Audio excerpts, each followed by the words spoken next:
Living out here in the Vermont woods, you get used to a certain kind of quiet, a deep, heavy silence that blankets everything, especially in winter. It's the kind of quiet I moved here for. My little cabin is my sanctuary, just me and my dog, Buster. It's a simple life. I have a main bedroom, a living space, and a small guest room that I mostly use for storage. I haven't had an actual guest stay over in years, so you can imagine my confusion when it all started. It was a Tuesday night, bone-chillingly cold outside.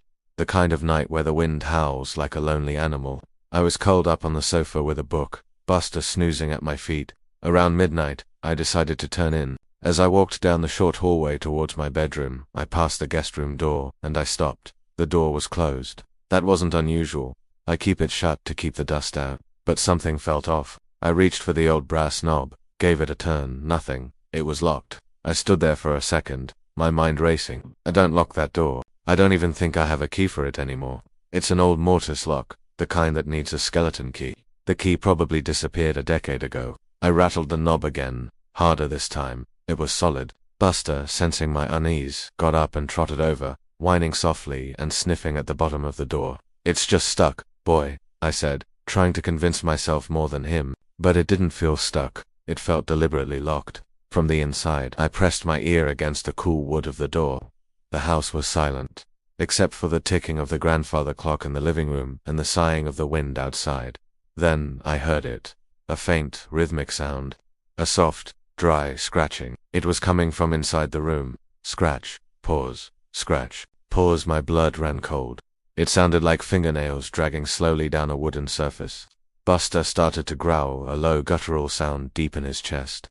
My first thought was an animal, a squirrel or a raccoon must have somehow gotten in through the attic and been trapped. It was the only logical explanation. I banged on the door. "Hey, is anyone in there?" My voice sounded loud and foolish in the stillness. The scratching stopped. Silence, complete and utter silence. The sudden absence of the sound was somehow more terrifying than the sound itself.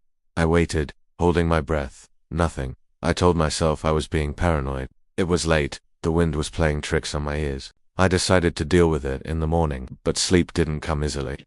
Every creak of the old house, every gust of wind against the windows, made me jump.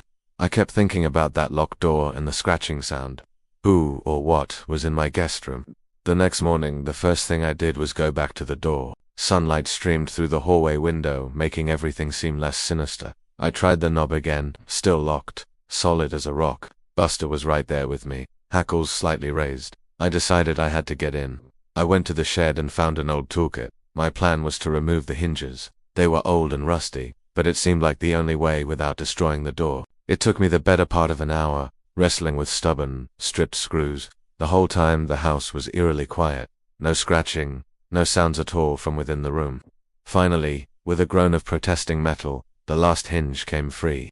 I carefully leaned the heavy wooden door against the opposite wall, and I looked inside. The room was empty, exactly as I'd left it months ago. Cardboard boxes were stacked against one wall. An old rocking chair sat in the corner, covered in a dusty sheet. The single bed was neatly made, a patchwork quilt spread over it. I stepped inside, Buster cautiously following me, sniffing every corner.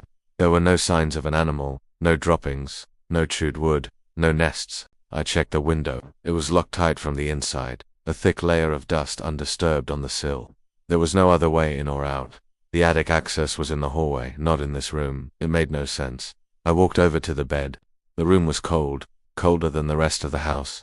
I ran my hand over the quilt, my mind trying to process the impossibility of it all. And then I felt it, a spot right in the middle of the bed. It was warm, not just slightly less cold than the rest of the room. It was distinctly, undeniably warm, as if someone had been lying there just moments ago and had gotten up right before I entered. I snatched my hand back like I'd been burned. My heart was hammering against my ribs.